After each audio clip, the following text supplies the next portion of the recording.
Alright, hey guys, welcome to Film Freaks TV. I'm your host, John Moody. I'm here with Moody and Paul Presenza, known as the Moo Cow. Moo! my co-host is Paul Presenza, and we've got some awesome special guests. We've got back again for a second time is Joe Turek. and also for a second time is Lenore Miller. Alright, and so we've had him for The Fog, and we had Lenore for, Matewan. Matewan, sorry. I keep calling Matewan. It's just like, I think that's how my brother or other family members kept calling it. But anyway, so Matewan and The Fog, and now we're going to be talking about Chasing Amy, which, yes, Chasing Amy. Kevin Smith, baby. Kevin Smith. It was, for the longest time, it was my favorite Kevin Smith movie. After Mallrats, well, for first time Mallrats was my favorite for a long time. Then Chasing Amy kind of took over, and now I'm not sure. We're gonna talk about that in a little bit, but I think we all haven't seen this movie in quite some time. Yeah, and then we got Or kind at of a all. different perspective, or at all. Yeah. Nora's never seen it before. Never even heard of Kevin Smith, did you? No. Yeah, or Jay and Silent Bob. You No, know. I think I heard of Kevin Smith. I just didn't really know who he was. Well, there's Okay. also a Kevin Smith that was Hercules, wasn't it? Something. That's Kevin Sorbo. What was the other Kevin Smith? There's another Kevin Smith. Oh, anyway, there was another Kevin Smith somewhere, I'm sure. But this is Kevin Smith, the filmmaker of View Askew, who also did, Clerks. Mallrats, Dogma, Jay and Silent Bob. If you want to hear us, we did a podcast called The Mainstream, where we talked, our first episode was about Kevin Smith and how we wanted to see him do a Western. So this is going to be a different podcast, and how we're going to talk about, mainly about how he became about Chasing Amy. It's all about Chasing Amy. So let's start off, if anybody, Paul, tell us what Chasing Amy's about. Okay, well, Chasing Amy was, Bloodman and Chronic are comic book characters based on Jay and Silent Bob. They're sort of these pot-smoking, hero types. And the movie isn't so much about them as it is about the artists who create them and turn them into a comic book. So the movie is about Holden and Banky. They're the ones who draw the comic and create the comic, and they're sort of like the hot new thing. They're doing very well in the world of comics, and the movie opens up with them at a convention with a whole bunch of other comic people, and one of their friends, I forget his name, Hooper, who has his own independent comic, and they sort of do all these shenanigans with him, turns Holden on into this one girl by the name Kind of, like he introduces Alyssa. her, but he doesn't really whatever. Anyway, continue. So yeah, he introduces her to him, and he to her, and then he's very, very intrigued, and then, after they meet, they kind of have this little, have a moment, a shared moment, perhaps, and then Hooper again sort of engineers this sort of meetup between the two at a party. They meet up, and while Holden is all, puppy dog in love with Alyssa, it turns out she's gay because she actually has a moment with this other girl, and complications ensue because Banks, he doesn't understand why you're bothering you're wasting your time and energy chasing this girl who's gay, and he doesn't quite understand himself, and basically what happens is the whole rest of the movie is about him pursuing this relationship in his own stupid, ridiculous way, and then the fallout that happens because of this. And without getting too much into the spoilers as to what happens, there's a lot of fallout that happens. So. All right, and so I wanted to, okay, so if you haven't seen the movie, then you might not want to watch this video because we are going to spoil the hell of it. If you have seen the movie, you do know, the comics have some really awesome titles. Bloodman and Chronic being the first one. Hooper's got one called White Hating Coon, which we were just all saying that's just a joke that could not could not be done Oh, yeah, today. there's a lot of humor There's that's a lot of 1996, 90s humor. okay, but not now. 90s humor that today just would not fly. And then, what is it, idiosyncratic routine, which I still don't get, is the lesbian comic. Really what? So that is what we're, so those are some of the comics, and stuff. Oh, it's up right, okay. Alright, so that's the thing. So basically this whole thing begins with Holden and Alyssa meeting. The sparks fly, they become, as friends, but he obviously wants more. He professes his love to her. She, at first she declines, and like leaves and like yells at him, but then as he's walking away, she embraces him. And so there comes to be like, we had a little problem with the movie, because all of us started this whole thing with like the love for Chasing Amy. At least us three specifically. Yeah, I'd Lenore had never never seen it, so, and we had another friend who's not joining us, who wasn't thrilled with it from the first time he ever watched it. A little bit not thrilled. Yeah, very not thrilled. I mean, the whole time he was, right, and. Thinks it's a piece of shit. He Yeah. performed his own riff track, basically. Yeah, and we were kind of like, oh my goodness. And I think we kind of changed our thoughts on it a little bit. I mean, and maybe, I don't know if it was just him kind of being there, or if it was literally like something that we hadn't seen in a while. Yeah, And I think we had like other thoughts now. In my case, it definitely was a matter of, okay, I haven't really seen this since sometime in either the late 90s, early 2000s, and I didn't remember it being quite as problematic as I first saw it. Yeah. There's a lot of talk in the movie, which is normal for Kevin Smith, but a lot of monologues.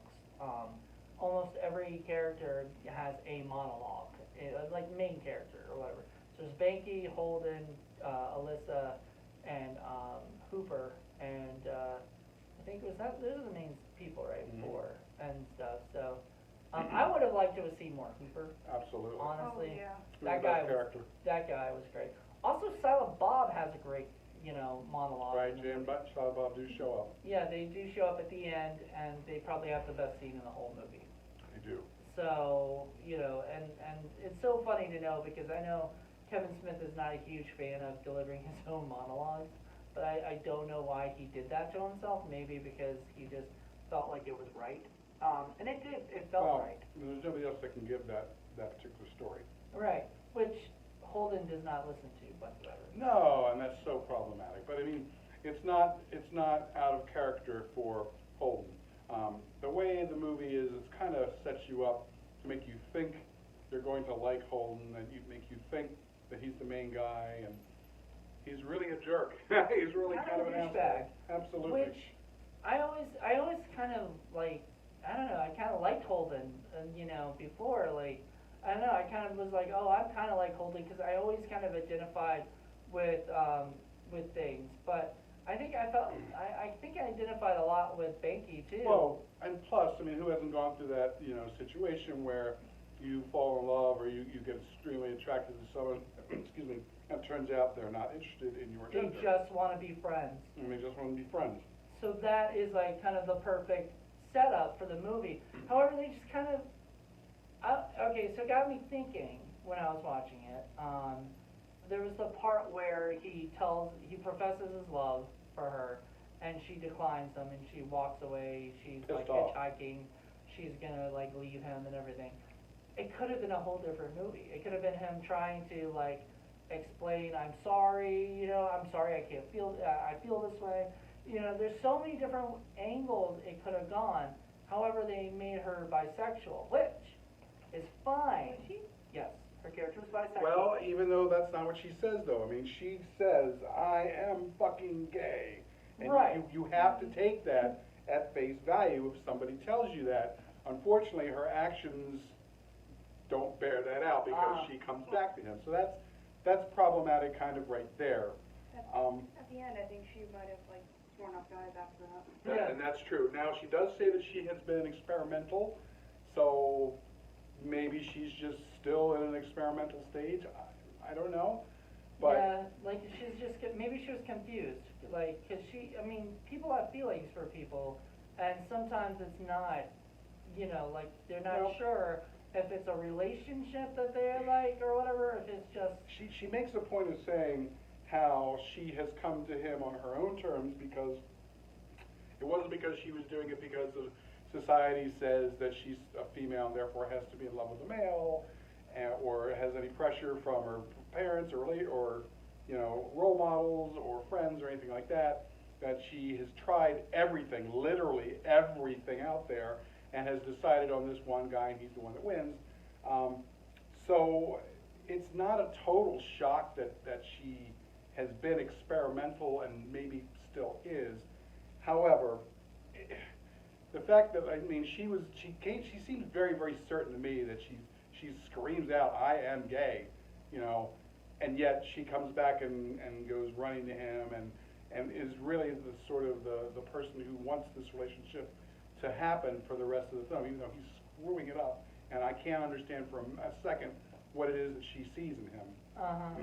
You know, and then, you know, she goes through this whole other stuff where, you know, her gay friends are now treating her poorly because, I guess, within the subculture of gay females, bisexual females are kind of a minority or not treated very well, or at least that's what I've been given to understand. I guess that happens in the male homosexual world as well.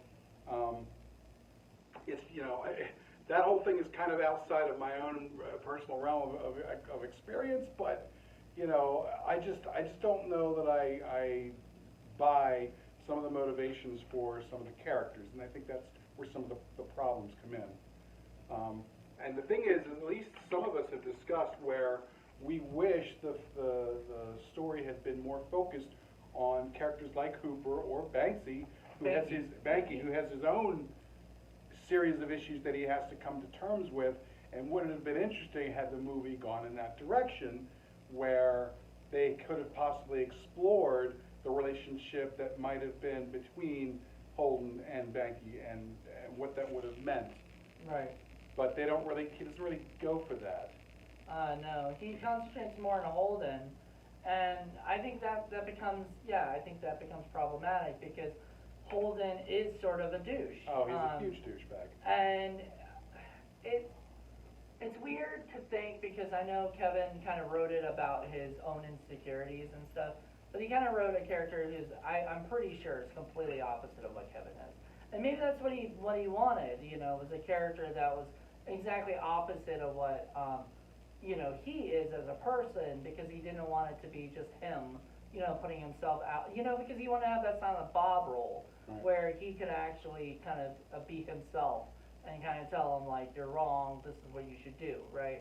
But his character is completely douchebag. Oh my God, he's so dumb. And he's like whining the whole time, like, why doesn't she like me? She's a lesbian, He's douchebag. so self-centered and just drives him crazy. With Alyssa's actions, though, I think I'm still trying to reconcile her switch on the dime, basically, to accepting him, because she basically rejected him but didn't accept him in the rain sequence. But I think maybe it's just that she was looking for something in those past relationships, as we found out through the movie of her history, that she was just trying to find that love, and she just decided, well, I might as well just give this fully, because he's giving, or he says he's giving it to me fully, but I mean, Holden's character really isn't, in my opinion, worthy of that. Right. Yeah. Well, and then she does make a point of talking about how much of these other women that she has been sleeping with, but sleeping with someone and being in love with them are not the same things. And we don't really see her in a relationship that she's in love with someone. We see her where the other women that she's been with has been sort of like, you know, I don't know, one-night stands or just sex, basically. Yeah, just like the girl she makes out with in the club. I mean, it sounded like they were just, you know, kind of friends with benefits, kind of like just hookups kind of thing. Right. They weren't like, you know, she even says, I don't love her, but I fuck her, Right, you know, right. kind of thing. Like, So you could interpret that and saying, okay, based on that maybe there is room for more exploration in a very different direction. Again, the problem comes back to me is in that pivotal scene in the rain where she screams at him, I am fucking gay. I mean, that's full stop. You can't debate that away. Okay, no, I will debate your debate about it or whatever. Because what I will say is, at that point, he caught her, she got caught off guard, right, with him, like, professing his love to her, right, like that was not expected at all. She was not thinking that was gonna happen. So, of course, her immediate, like, feelings is, I'm fucking gay. That is what I am. You can't change me, you asshole, right? That's what she's telling him. And then when he walks, because you see that walk for a while, right? And you kind of, like, you're with him going, well, all right, now you got to figure something else out, right? You got to figure out what you're going to do. In that meantime, she's thinking about that, which you never see. You don't Right. ever see that. You never see her thinking, you never see her doing that, but that's got to be implied, that she was thinking about it, and she was wondering, and then she runs and embraces him, and she actually does feel these things, because you can see in the montages that he has, of them hanging out, getting to know each other, there are feelings there. So what you're saying is she's not being true to herself? She isn't, but she's not sure, like, she's confused, that's what I was trying to say before. She's very She confused. doesn't seem confused to me when she says that, though. I mean, that's Well, not, because that's that not was being anger confused. at him, like, he was being an idiot, Like, that's how I feel. All the more reason why she shouldn't be messing with this guy in the first place. He's an idiot the entire time. And not only that, when he's sitting there, in his own stupid, self-centered way, trying to figure out what he needs to do, Jay and Silent Bob show up, and of course Jay's being an idiot like he normally is. But, Silent Bob becomes Unsilent Bob and gives the best part of the scene and basically tells him what he needs to do. Gives him exactly what he's supposed to do, all the wisdom in the world, and what does he do? He completely misinterprets it, misses the point, and does the exact opposite Exactly, in the yeah. most cringe-worthy scene of the entire movie. Painful scene. Oh my God. Idiot. I've always felt that scene was unneeded and awful, Ow. but, however, it's Holden. It is Holden. I mean, like, he doesn't, like, people complain about that scene, but. But it's the I final think disintegration of the breakup. I mean, that's Yeah, just I think that scene was needed. Yeah. Yeah, I mean, I don't know why people would say that it wouldn't be needed. Maybe the topic's a little taboo, if you will, but I mean. No. I think what people are just pissed off about is, like, nobody would do this. Nobody would get, except maybe Holden, because Holden's character is this far, like, removed from, And self-centered. Yeah, and self-centered. I mean, it's not until the end of the movie that he has his turning point, where he gives, like, which we don't even see any of it. We kind of see at the end they dissolve, and then he has written a book about, that stuff. So really, there is no redemption for him. He's never really truly learned Right. how to handle situations. So, Lenore, what do you think about the film? It's a really well-made film, and I really like every character except Holden. Yeah. The first time watching it, the first thing that struck me is that, well, first I thought Holden kind of acts and talks like a comic book character. There you go. Yep. Very good. The cadence of his speech, the way he Mhm. moves, like his mannerisms, it's all very comic book-like. Right. Which makes sense. He Very writes comic books. Two-dimensional. Yeah, that too. Literally two-dimensional, Right. But also is that a lot of his actions are really manipulative. Mm-hmm. Like, Absolutely. every time he's arguing, I thought it was interesting that anytime where their relationship seems like it's going well, they're in a very open space, like on the swings or like, well, the swings are the ones that come to mind. But anytime they're in an argument, and it's always an argument Holden starts, which I noticed too, it's always brought up by Holden and always in a situation where they're in an enclosed space, and that would make it difficult to leave, like It's true. Right, in a right, car, like the in a hockey- storm, in the or hockey being days. surrounded by people. Right, because like he feels like he can say whatever he wants and she can't escape, kind of thing. Right, and let's face it, I mean, Banky is equally douchey. However, there's an honesty to Banky's character that even while he's not honest with himself and his feelings, he's honest with his feelings about everybody else. Whether you Yeah. like what he says or not, it's coming from a place of truth for him.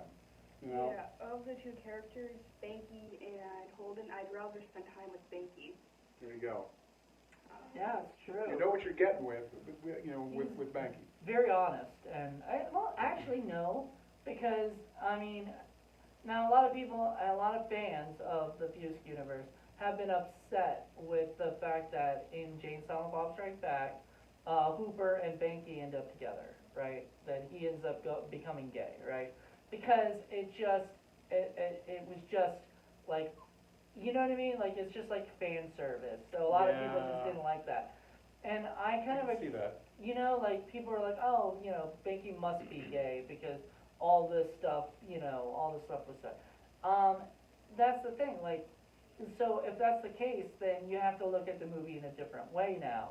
Because then he was always gay, and he just was never admitting it. I mean, that he was, so. I know, but But only for Holden. He's never had that for anybody else, and why is he suddenly with Hooper? well, no, I mean, And I don't know if he really was, in this movie, he might have been leaning that way, maybe that's who truly he was going to ultimately be, but I don't know, maybe he hasn't reached that point of internal resolution during this. But it's yet another character who's falling in love with Holden, and we can't understand why. Actually, I kind of thought that Hooper and Banky were already in a relationship even at the beginning. They were friends. they were friends.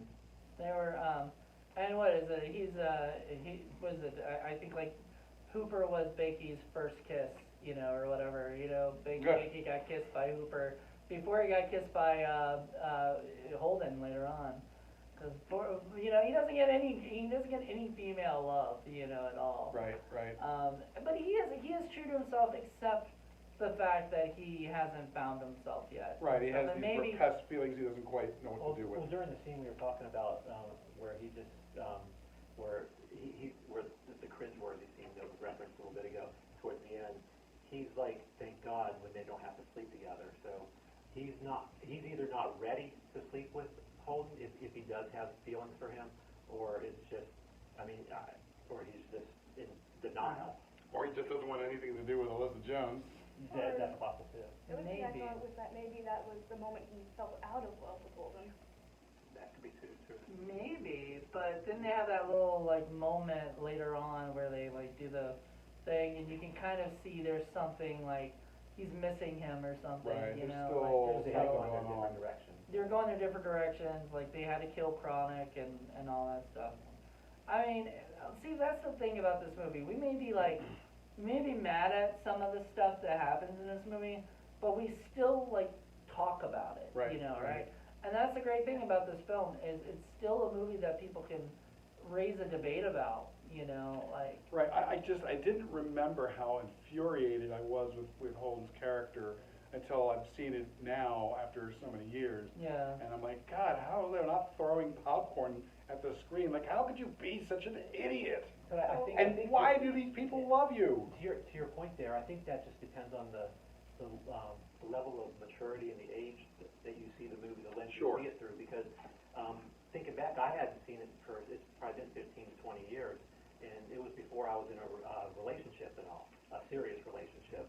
And looking at some of the conversations that he has with her, I could see with Holden's conversations, I could see his point of view in thinking back to the way I was, the lack of relationship knowledge and experience that I saw through, and I was just making decisions that in hindsight were just completely stupid, and maybe I don't believe I was to his level of idiocy. At least I hope not. People probably tell me otherwise. I don't know. Well, but I mean, seeing it there and versus seeing it now, 20 years later, I look back at it. I'm like man, Holden is a douche. Oh, yeah. And I mean, and I have a profound love for other Kevin Smith films, for predominantly Mallrats and Clerks 2. I mean, I absolutely love those. And not seeing this one in a while, looking back now, it's like the dialogue. I mean, there's extreme slow scenes that happen with unreal dialogue and scenes, comic book dialogue, like to your Right. point. And it's just Monologue. yeah. Yeah, like, And it's all about insecurities. It's about Holden, who's a big walking ball of insecurity. That's the theme, yeah. You know, Joel Armstrong's character was insecure about herself, which is why she was trying everything under the sun until she gets to the point she's the most mature of all of them.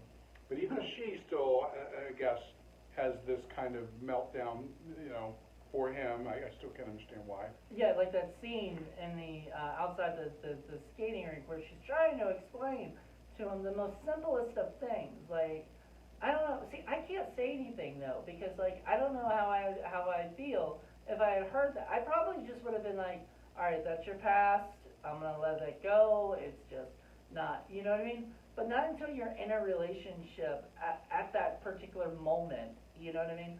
You can't say how you're going to feel if somebody, if you heard a rumor about your girl, like, taking two guys on at once, But even though that's high school, shit happens in high school. I guess it all depends on the I foundation. mean, of the relationship. I know myself pretty well. I mean, I would not have cared then, I wouldn't have cared now. I mean, the foundation and the level of maturity that you have going into it, and I mean, obviously Holden didn't have that, and Right. it was very evident through his actions, continuous actions, and his reactions to anything that didn't appear to go his way. It was very difficult to watch some of his responses and stuff like that, and I guess at the time, I mean, Ben Affleck sort of, that's right before About Time Good Will Hunting came out and stuff, so I mean, it was right when he was really starting to break into the mainstream as Pearl Harbor and stuff. A good performance by Ben Affleck. He's the main character. You want to like him, Right. and yet I feel awful the fact that I did like him even a tiny bit. Now that I see him now, the way he is. I mean, Right. even the way he treats her when he's, said that he's loving her. He yells at her. He grabs her. Yeah. He makes her feel like shit. I'm like, really? This is what you do? And yet, like, okay, yeah, that scene, I'm gonna go back to that scene, the ice skating rink scene. She's coming out, she's pissed at him for bringing that stuff up in public, just like was said, like, where she can't escape. She yells at him, and then he's grabbing her and telling her, like, what are you doing, like, this is so messed up, is this all true? And she's still going back to him. She wants him, and he's telling her all these things, like, a normal person would say, hey, dumbass, look, if you don't want me and everything, I'm just gonna leave, because, like, there's no reason for a one-sided relationship So like you this. can see why the LGBT community just has serious issues with this film. I think back in the day, they didn't, in the first beginning of it, they didn't, because it did sort of shine lights to issues in LGBT And community. bring characters on screen that really hadn't really been Yeah, done hadn't really in been a done. mainstream movie before. But I think nowadays, if the LGBTQ community were watching this, they would hate it. They say the F, I'm not even gonna say the word that they say like a million times in this movie, not just in like, kind of a way like guys would say stuff like that. I mean, this is a derogatory. And it's said in a hurtful way. Yeah, they say it in a hurtful way so much that even characters, I didn't expect them to say it. Like even Jay says it at one point, and I was just, and I mean, I'm not gonna, like I said, I'm not saying the word, but I'm sure you know what the F word is. That is, Florida. Yeah, Florida. Sorry, Florida, for being hit right now. Yeah. By the hurricane. But yeah. So, And I'm kind of glad we've come to a point where that sort of term now is considered a no-go word. I'm very happy I about hate it. that. I've always hated it. I always thought it was the worst word. I've never put it in one of my films. Like, I will never, ever have anybody say it. And it's not because, like, I'm a patriot for the LGBTQ community. I just don't like it. I think it's just like the N-word. You don't say it.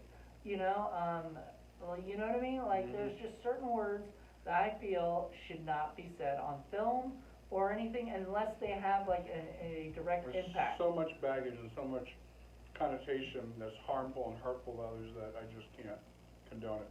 Right. And so, I mean, yeah, so there's just Words certain mean something.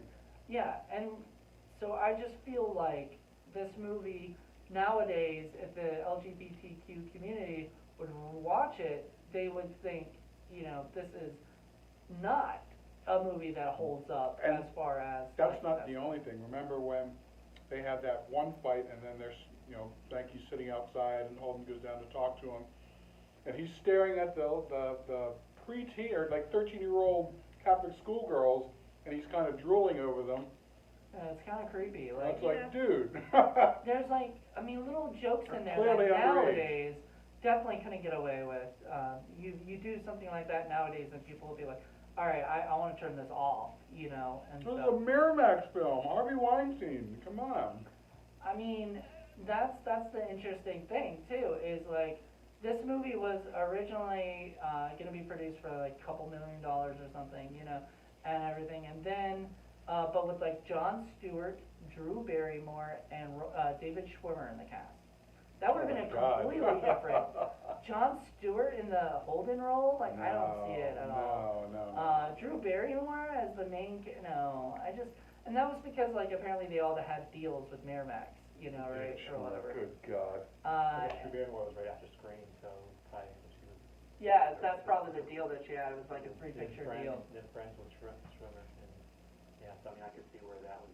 Well, I don't know. Yeah, I don't know what. I don't know what deal with David Schwimmer had, but Jon Stewart had. He did like a Ballbearer and stuff like that around there, so I mean. Oh yeah. He was probably that was Miramax. I think that was Miramax. Was Kissing a Fool also? Because that was Jason Lee. That might have also been a deal that. But yeah, I could see. Yeah. But Jason Lee also is, I mean, in a lot of Kevin Smith stuff. So I mean. Kissing a Fool was a great movie. I need to rewatch that. Have you guys I've ever seen seen that? Oh my goodness. Do you like Jason Lee? Like he's the main I star. do, of I that really one. like Jason. So you gotta check that out at some point. I think David And- Schwimmer is like the sidekick in that one. That was really tough. I mean, Banksy's not a nice or easy character to like, but Jason Lee really made him into an interesting. He sort of character. did, but like I actually now rewatching it and so on, kind of didn't like him as much. Like there were times I was just like, you know, like Giving the porn to the little kid, I mean. giving the porn to the little kid, and then I mean even then I was just like I always thought it was funny, you know. But I was always now I'm like wondering why would he do that? Like or no, I mean first of all why would he pull it out? Like what was the point? No. Just to check and see how many books he had, and if he needed to go buy some new ones or something. Like what was the point of him pulling And it? why share that information with your friend? I'm bringing all this stuff to masturbate with. Well, because the okay? guy asked him. That was the only reason he, like, you know, You he's like, lie. you have so many books. You know, we're only going for like a couple days or something, you know, and everything. I think that just fits into the Kevin Smith universe of the time. And, Sure. And now, I mean, this was the '90s, and it was a different Sex joke. world. Sure. Remember the whole scene in Clerks where Yeah. the kid wants what was the Happy Scrappy Hero pup, and instead he's got to listen to the guy scream out all these horrible porn titles. It was funny. That's there you go. 'Cause there's that scene right there, and I think Mallrats probably had a scene, kind of, like, not with kids, I don't think, though. No, they just beat up the Easter Bunny. Oh, that's right, they did beat up the Easter Bunny. So there is a little theme with little kids and stuff. Right. The Easter Bunny makes an appearance in this one too. Oh, yeah, yeah. That was one of the best the one of the scenes. figments of the imagination. That is, but see, I mean, I never thought about how, like, 'cause it was said, I think Gary was the one who said it, but, like, he is angry in that scene. He gets really nasty in Oh, yeah. in that scene. Like, why is he that angry about him? Like, it's true, like, most people would just be like, dude, why are you wasting your time? Just, like, leave it alone.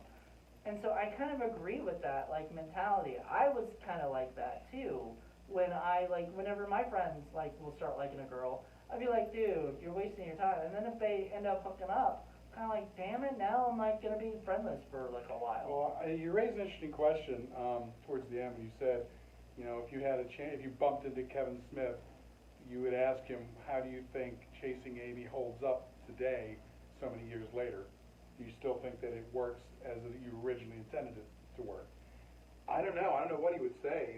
I wonder if he would, you know, I know it came with commentary. I haven't heard it, but is the commentary, you know, is it from within the last couple of years, or is it older commentary? I think it's a few years, because Yeah. it's a newer commentary. I'd be very They had done curious. a Criterion commentary, and then, I guess when they put the Blu-ray out, it wasn't Criterion, I don't know why. I'd be very curious to hear what his commentary for the film would be now, Yeah. as opposed to 1996, 97. Interesting. I would like to hear that too. So Kevin, I have it, so I guess I could listen to it sometime, maybe tonight or tomorrow, and let you know kind of a little bit more information. Maybe let you borrow it at some point. Right. But yeah, that's the thing. Like, I don't know. Like, does this movie really hold up now. I mean, I think in that commentary he's more gonna be talking about the making of it and, you know, his feelings at that time. I would have loved to hear more of a real perspective of like his deep thought. Problem is, like, this was written about the time that he was dating Joey Lauren Adams, and they were the main character. So, and he had insecurities. Like, I've heard all these stories about how he had insecurities about dating her because she had done more stuff than he had and stuff like that. So it was kind of true to him, but like I said, he put it into a character that he wasn't. He wasn't Holden. He doesn't, I don't think Kevin, I would hope Kevin doesn't identify with Holden because even at that Nobody time. identifies with Holden. I mean, somebody probably does, because there's probably douchebags out there that's like, I do that too. Right. You know, I'd fucking have sex for 3 with that guy, you know, why not? You know? Well, some of his actions at the beginning, though, I know referring to him as a douche and as an idiot, because, I mean, his actions were, as we look at him now, but looking at it as if when we were in that stage of life, I mean, at that time without, I mean, not in today's present time, obviously. It's just we would make probably rash decisions in the guise of love, if you will. And it's just really, I mean, his obviously went a whole different direction, and I mean, there's a level of seemingly abuse almost, I mean, with his actions and all that. I don't think it it was not. seemingly, really. Yeah. Right. So And you want to make the distinction between Holden, the character, being stupid and making these awful decisions, and Kevin Smith, the writer and director of the film, making awful decisions and saying terrible things, because those are very, very different things. Yeah. I don't think this is a bad film by saying that I can't stand the main character of it or his actions. Yeah, I think we're supposed to dislike him. I still like I the would hope film. so. I still like the film. I find it very interesting that I feel fairly, somewhat different now than I did back then, and that's just maybe a reflection of me, but I still like it in a different way. So, to me, this still fits in the film freak's world. I guess if I had to choose like my favorite Kevin Smith film now, considering that was Chasing Amy, Mallrats, because Mallrats, I feel like Chasing Amy may be a movie I could turn on every once in a while and watch, and like especially the beginning with the tracer and the that scene is just freaking phenomenal and stuff like that. But like the scene, just the like it's just all the rest of it, I feel like is just too much or something, and it doesn't, like, I just don't identify with it as much as I did before. Sure. And I never identified with Holden necessarily. I think I said that earlier. I did, but what I meant was like I identified with the feeling of liking somebody and not being able to be with them, and then like hoping that I get that chance. Yeah, and stuff like that. I prefer Mallrats too, but mainly because it's more satisfying. You know, Mallrats kind of aims for here and hits there, Right. and does it in a very satisfying way. This is a movie that aims for here, but could have been up here. It just doesn't get up there, and to me, that kind of takes some of the joy out of it for me. And this could have been such a great movie, and it's a decent film. I don't love it quite as much as I used to. I still like it, in just in maybe a different way. It's just a little bit more frustrating for me. And I put it distinctly behind the two Clerks movies and Mallrats, in my opinion. They're really different films in a lot of ways. Sure. But Clerks obviously resonates with me from my experience working in a video store at that time, and just it fit right in with where I was in life. So I mean that will always hold. The film itself, Mallrats probably is the better of between that and Clerks, but I mean, I can see where you guys would come from that.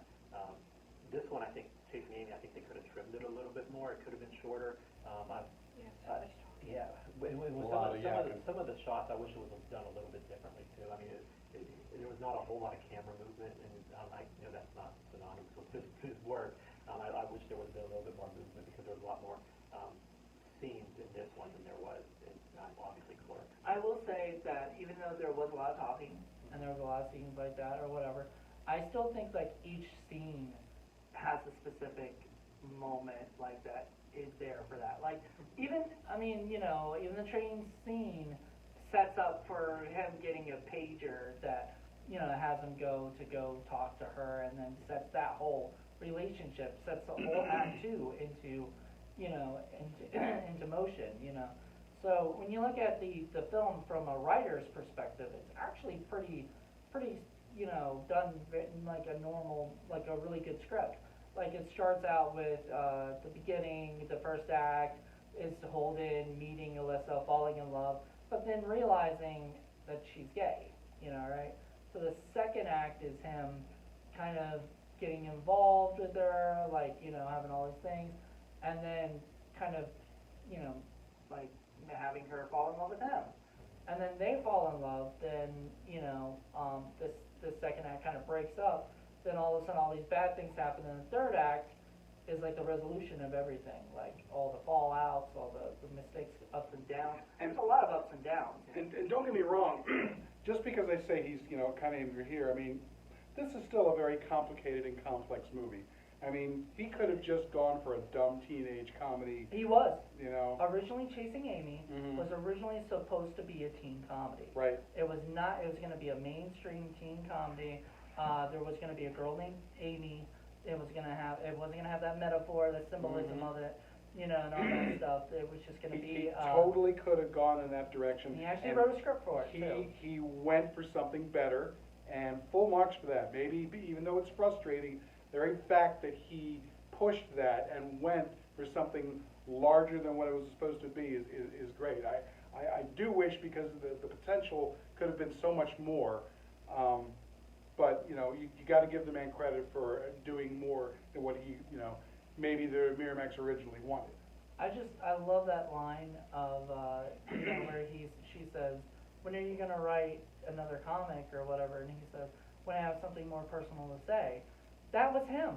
That was Kevin Smith at that particular time, trying to write something, because he had just made Mallrats, you know, right? And Mallrats had bombed, you know? And he felt like maybe the problem was Clerks was very personal. It was a very personal story. It was him working at a convenience store, making a movie. It was with his friends. It was very personal. There was a lot of Kevin in there, period. He made Mallrats because he got $5 million to make a big movie. And he wanted to try it. Like, he wanted to do a teen comedy. He made a movie that was really well done. I thought, like, I loved it. I'm sad I didn't watch it in the theater because I was too young for it. I did. It was great. You know. And so then he made Mallrats. It bombed, didn't do well. And he was like thinking to himself, I need to write a personal story. He freaking puts it into like the movie, you know, right? Who does that? Nobody normally does that. Nobody's that, like, you know, and it felt right for that character to say that, you know. And so at the end of the movie, when he said I had something more personal to say, and he shows Chasing Amy, the comic and everything, it kind of all comes full circle of like, this is Kevin Smith making a movie that's his, you know. And it's all about insecurities. It's about his insecurities. And he's very insecure. He's still probably a little insecure about how he does stuff. But you know what? He makes movies and he makes people laugh, and everybody loves him. And if people just keep telling him that, maybe sometime he'll start like kind of, you know, I mean, he does kind of, I think he does realize, like, people really love it, so who gives a crap if somebody doesn't like it? You know? I think I think some of the frustration that I had with it, and I'm saying this obviously with little, that it was a really good film, was that the scenes where I'm saying that it seemed like it could have been cut back a little bit, because some of the monologues or the interaction was like, okay, they've already really made the point of the scene, but it just kept going. And I think maybe he was trying to, I don't say cater, but the Clerks and the Mallrats side of things, of bringing the elements of what's going on in the world at the time, and stuff that was of interest to him, putting that in there in addition to all the references to that stuff, in addition to the gist of the story. But it just seemed like some of the scenes was like, okay, are they still talking in the sequence? It's like it should have probably cut to something now and executed a little bit more biting, if you will. I mean, that's a little bit of a smaller, take it to bigger focus, because the overall, it's still a good film. I just think it might be a little bit dated in the world that we're living in today. Yeah. And I don't know that he would make that film now. Yeah. What were you saying, Lenore? Well, now that I'm thinking about it, the monologue scenes, I imagine all the characters felt stuck in place, so having to sit through those monologues that I did not want to listen to, I think made me empathize with the characters stuck Yeah. there more. Because you were stuck there too. Yeah, Like a you- monologue, Yeah. just like they were. Yeah. Well, also, it's really interesting that we say that because you've never seen it at all. This is your first time watching it, and you know it is in this time and in this day and age. You know, how I hate asking this question, but how old were you in 1997?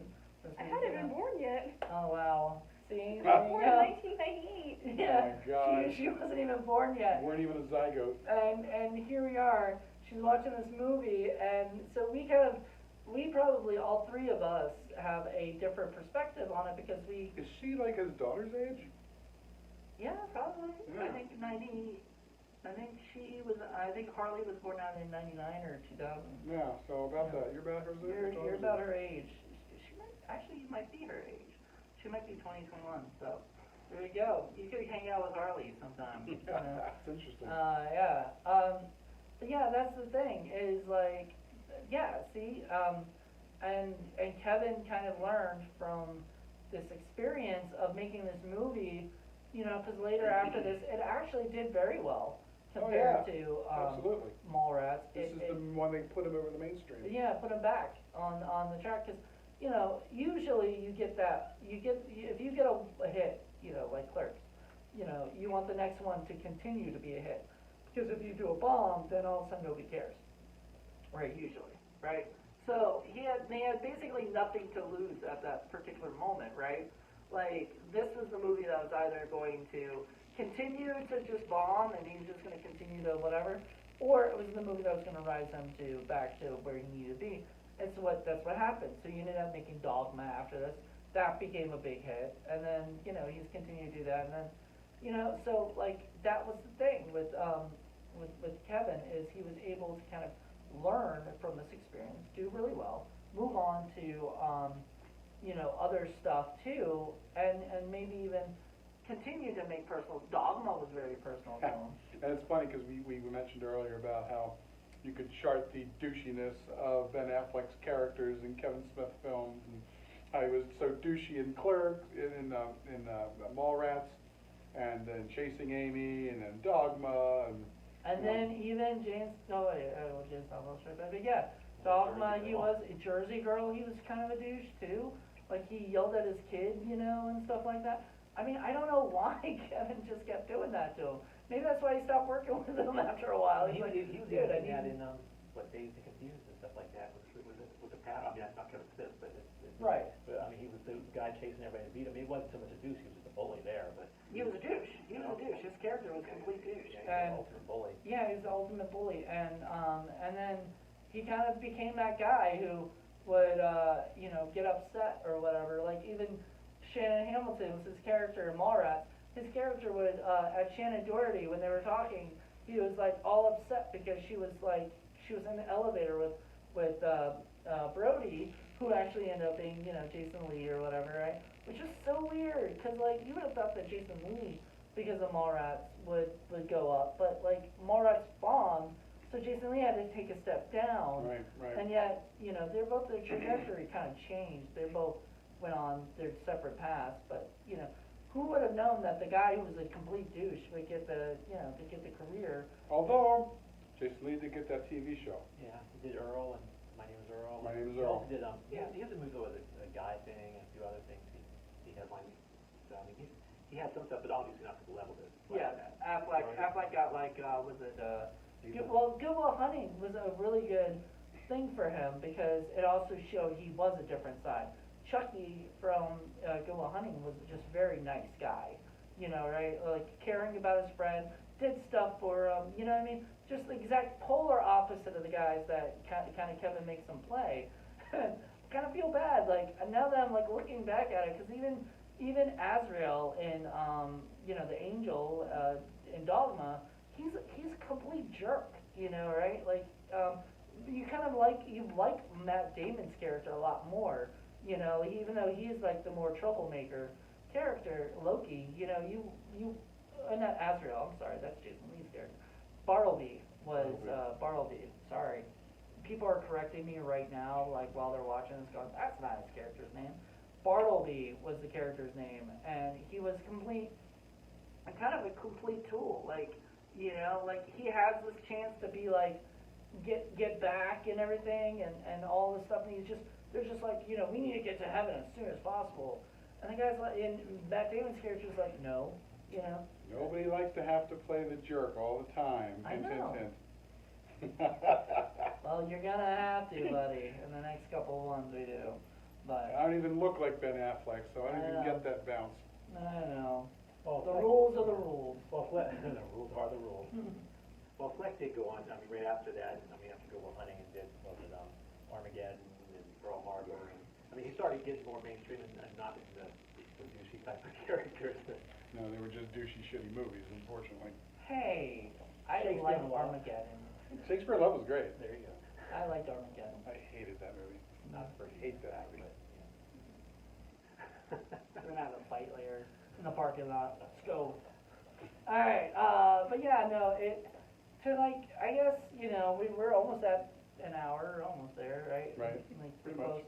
So, I just wanted to kind of like, I guess sum up our theories, our opinions on everything is that when we saw us three, because like we said, she wasn't even born when this movie came out, and she hadn't even seen this movie yet, when we had seen it, we all kind of probably enjoyed it, thought it was a pretty decent movie, and it is a pretty decent movie. It's just, you know, you look at it in a different perspective now, especially in the 20,000s, you know, like you're like looking at things in a different way Right, than you were in 1997. Part of it too, I have to go back and say at the time, was me just loving Kevin Smith, loving Clerks, loving Mallrats, because it wasn't a bomb to me, I loved it, and wanting so badly for Chasing Amy to be like the big movie for him, to push him up into the mainstream and be the next big thing. I wanted to like this film. Maybe I gave the movie a little bit more credit than it might have deserved now.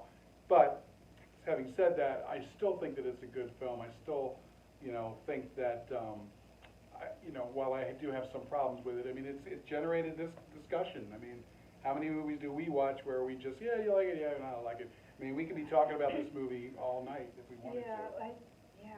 We paused the movie like 5 different times and And talked talked forever. and talked and talked. Right. Right. I mean, because it does give you that kind of thing, you know, to it, especially nowadays. It gives you that idea of like, how is this? Like, how is this possible of a thing? Like, why would he be acting like this? Why, you know, right? Like, why is he being so douchey? You A know, lot of food for thought. and the truth is, I mean, it isn't. I mean, Ben Affleck does a great job. Don't get me wrong. Oh, yeah. When I say like, I'm not saying like Ben Affleck was a bad actor or anything No, at all. definitely not. Oh, no, Ben I Affleck think does he's a great. fantastic job. Yes. But he plays that character so well, and it just drives me crazy now watching it. So I think I'm gonna be like thinking about it differently when I see it. Like I said, the first few scenes, especially the scene about the Return of the Jedi scene, where you know, with Hooper talking about gentrification and stuff like What's that. a Nubian? What's a Nubian? All of that stuff. That was one of the best Oh my scenes. God, I thought I was If going to pee anything, myself. that is just like the scene that makes that movie in Yeah. a way. And I think the idea of the show being film freaks and stuff, it makes you think that even if you go back and look at something like this to celebrate films and stuff like that, if you go back and look at something that you saw in a different light years ago, maybe you didn't like something years ago, and you try it again through a different lens of life, and you might appreciate it a lot more. I know Yep. there's a TV show that does that that's really good with, as a kid, I never understood it. It was All the Family. Now, Right. as an adult, I can get the humor. Obviously, that would never play well today Yeah. in a new Ooh, sense, hell no. but I see it through an adult eye with some experience in life, and it makes me more appreciative of it. And I think that's the whole idea of these segments is to appreciate film, to appreciate Right. the differences, and to discuss it. There's a lot to appreciate in this film. When I was a kid, I hated Howard Zinn. I hated that I movie. love that movie. you know, because I just thought it was like so boring and everything like that. I bet if I watched it today, I'd enjoy it for you know. When she goes walking out into the bluebells, it's just such a beautiful scene. I'm like, oh, I want to live right there forever. See, that's Film Freaks episode right there. There you go, possible film freaks That might be a episode. Paul selection. I know. it feels At like some a- point, maybe. But no, it's just one of those Merchant things. Ivory. Alright, so just so everybody knows, we've got one more Film Freaks of the season. It will be Paul's, it probably won't be Howard's in, just let you guys know. Probably Not yet. But he's got a few ideas in his head, I'm Oh, sure. yeah. Oh, yeah. Any last thoughts on Chasing Amy before we wrap this up? I'm just glad I got to look at this Kevin Smith film and seeing it years later. It's just really, I might not think quite as highly of it as I did back then, but I still appreciate it. I mean, it's definitely worth the time to definitely give another look at. What about you, Lenore, since it's your first time watch? I don't know entirely how I feel about it, and I probably never will. It's always going to be shifting around, but there was a lot in this movie that you're just always going to be thinking about. That's a good sign. Like, there's a lot of different stories going on. For Alyssa, it's a story of doubting, coming to terms with, doubting again, and then finally accepting who and what you are. With Banky, it's a different story. Like, I wasn't too surprised to learn he was gay. Early on, when the scene where he's talking to Alyssa about past relationships, I actually misheard the name Brenda as Brandon. So that's why I wasn't too surprised by learning he was gay. I thought everybody knew already in the movie. There you go. And of course, it's a different period in 1996, 1997 to come out as gay. It's a lot, I wouldn't say easier, but it's more accepted now, I would Right. think, in the mainstream.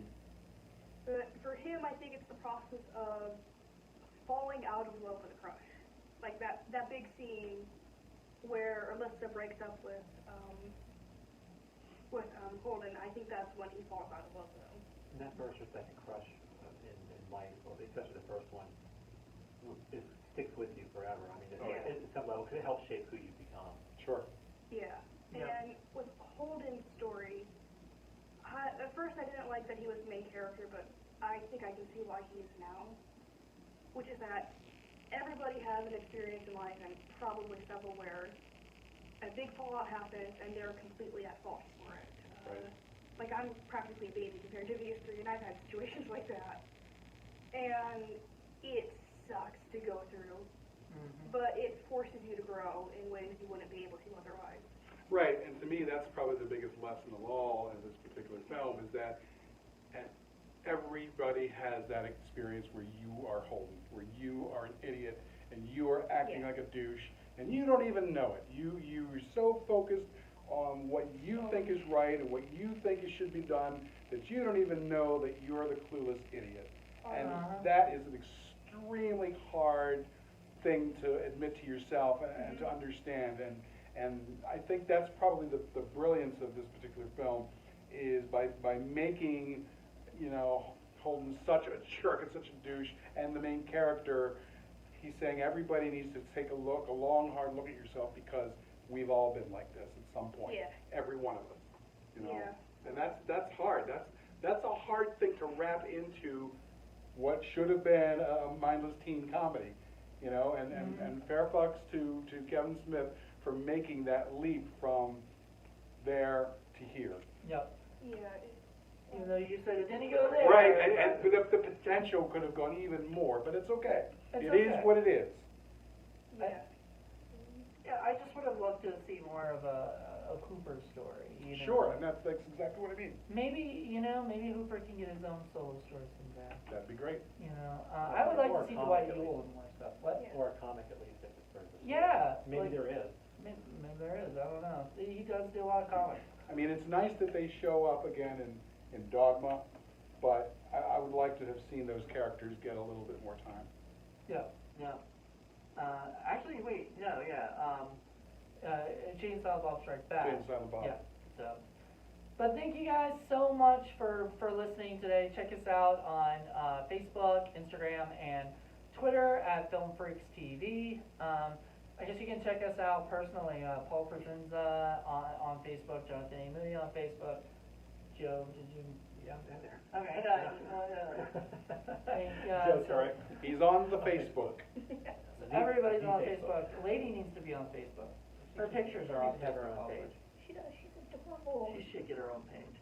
And the cow should get his own page. Yay, Film Freak Cow. Alright, so thank you guys so much for checking this out. I hope you enjoyed it.